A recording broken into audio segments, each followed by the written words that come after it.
So I've been a therapist for 18 years and a professor for 13. I can hardly believe it. And I've been burnt out 3 different times, count of 1, 2, 3 times. And I've had learned so much from this that I wrote it down in my handy dandy notebook. We also have a blog article related. Actually, we have a few related that will link down in the description.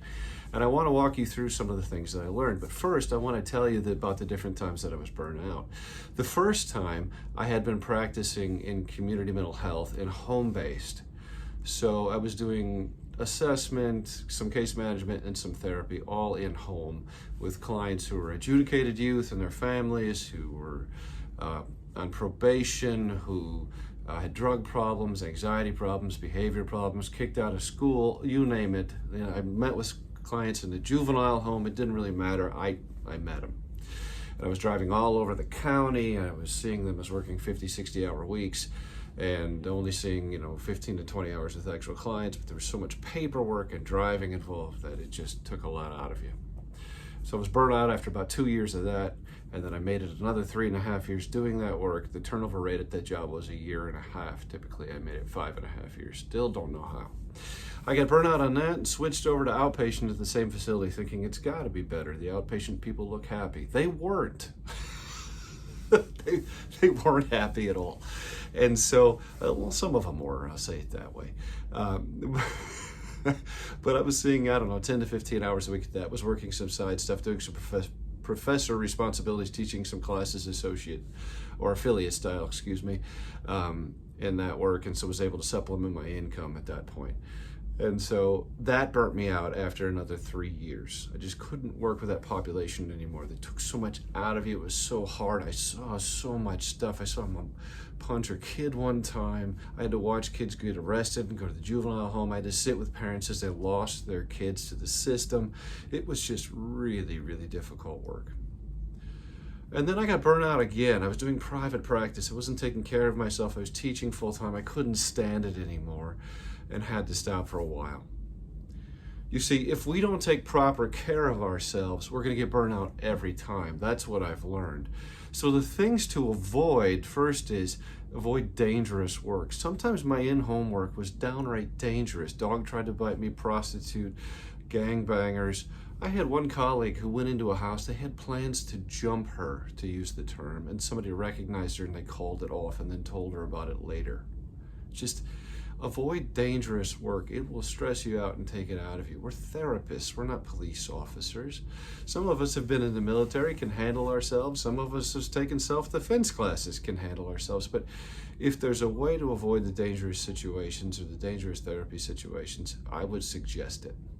The second one is avoid more than 25 hours a week of therapy. I know some people who've worked full-time as professors and done 30 hours a week of therapy, and I think it's crazy. They can seem to handle it, but most of us can't. 20 hours is full-time. 25 is a nice sweet spot for a lot of folks I've seen over the years. 30, I think you're playing with fire. I'll say it that way. Because you still have paperwork, you still have recruiting, you still have all sorts of stuff you have to do, bill paying, the business things, the end of it. Unless you're at an office like this one where I'm sitting right now, where there are front desk staff, and there are other people that handle a lot of those things. But you still even will have your own LLC in most cases, because we're almost always contract. And so figure out a way to not have to work so many hours, okay? Another way to do that is avoid a long work week.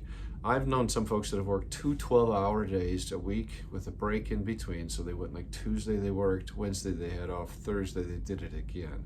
And then like Thursday they did some paperwork, and then they had 4-day weekend every time. 12-hour days some people can't handle. So you could also have 3 8-hour days, 4 6-hour days, and not burn yourself out. At least not as fast, okay? And so those are some big ones. Avoid long work weeks, avoid dangerous work, avoid more than 25 hours with clients a week if you can help it. Things to do is build community, either in church, in the community at large, or in the field. One of the reasons we created Remnant Counselor Collective is we wanted to have a place where Christian therapists specifically, social work psychologists, psychiatrists, counselors, all of them, could go and commiserate is not the word, but get together and understand each other, talk about topics that were important to them, pray and connect. All of those kind of things are terribly important. You can connect at church, you can connect in a bowling league, you can connect in a softball league, but somewhere you have to be connected to other people who understand you and get you. It's really important.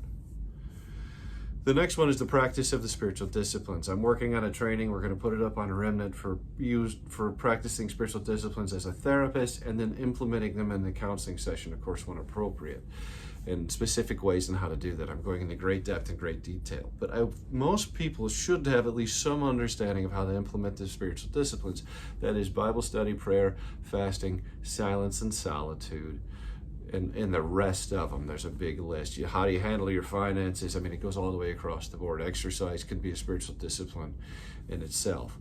And so I want you to practice the spiritual disciplines on a regular basis. That is, create a sacred rhythm in your lives and schedule those times in your calendar where you're doing things that not only take care of you, but connect you with God and get you ready to connect with others again. It's the idea of retreat for a time to refresh and refuel so that you can go out and be with people again, even if it's just people that are supposed to fuel you. Sometimes you need to be separate. The next one is develop healthy habits. I struggle with this one so hard. I like junk food. I like to sit down. And so I drank a vegetable drink this morning. I've had nothing but healthy food today so far. My plan is to go to the gym in the morning again. I was in the pool yesterday and in the gym on Monday. And my wife ensures that I eat better than I would on my own, though she would still tell you I don't eat well enough. And she'd be right. She'd be right. Sleep habits. Go to bed earlier. There's research that shows that the more sleep you get before midnight, the better you do. It's true. It's wild. And so staying up late, even if you sleep till 8 o'clock in the morning, it's not as good as going to bed at, say, 10 and getting up at 6. Same amount of sleep. It's for whatever reason, the way your brain works. It's helpful. Eating healthy, I do recommend things like vegetable powder. I take AG1 myself. It can be on the pricey end. There are other options that are less expensive, but I find this one works the best for me. There's also the idea of hydration. We all think we're dehydrated, and most of society, they say, is, at least when you look at the research. I don't know how they do that research because they're not testing everyone all the time. But something like Element, LMNT, in your water can give you those important minerals to take. And because especially if you're reverse osmosis water or city water, a lot of times those minerals have been filtered out and you need them for healthy living.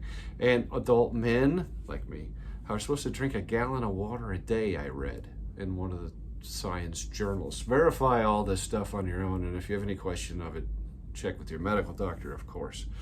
The other thing is get a massage. If you have insurance, especially, which if you're under contract, you might be buying your own insurance, or find a massage therapist to give you a deal. Or I've seen massages for an hour as low as $50 with competent massage therapists. The one I go to charges $80 cash or insurance, and she's really, really good, really well trained, and it's all legitimate and appropriate. You have to be careful with that too sometimes. The next one is take a day off quarterly. One of my professors in my master's degree, it was one of the best things I heard about taking care of myself, is he would take a day off every 3 months minimum to have a 3-day weekend. Now you're saying, that doesn't seem like very much. If you schedule it, it's in your calendar and you can take care of yourself that way. It's a really great thing. The other thing is in the summer months, especially if you're under contract, if you can find a way to put away like 10, 15, 20% of your money that you bring in from therapy into your business account, your LLC, you can take a whole month off a year or 2 or 3 weeks and refresh yourself fully and be ready to go again the next year and still be able to pay yourself. That's a really big thing. So I would really suggest that finding a way to live on less than what you're bringing in above tithing and put the other money away and then pay yourself that month like normal and take 2 to 3 weeks off, because the research shows that 1 week is to de-stress, 2 weeks is to refresh, and like 3 weeks is to refuel. I might be getting that out of order, but you get the idea. You need to take care of yourselves, and sometimes that's pulling back and pulling away, and then the other part is having a sacred rhythm where you're putting some of these things into practice to take care of yourself, to grow closer to God, to retreat so that you can re-engage people in healthy ways. not just your clients, but your family and your friends and anybody else involved in your life in that way.